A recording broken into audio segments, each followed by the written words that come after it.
Hello guys, welcome to my channel. Today I'll show you how to perform a clean installation of your NVIDIA graphics card driver on Windows. First, go to the NVIDIA website, link in description.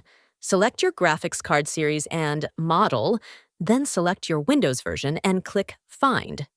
On the next page, download the latest GeForce game Ready driver. Once downloaded, run the .exe file, click Yes to allow, then Agree and Continue. Select Custom Installation, click Next, and check Perform a clean installation. Then click Next to install. Once done, restart your PC. You can also use the NVIDIA app. Download and install it from NVIDIA's website. Open the app, go to Drivers.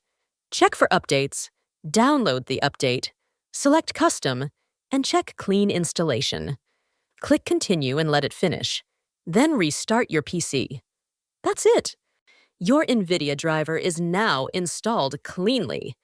Thanks for watching, and please like and subscribe.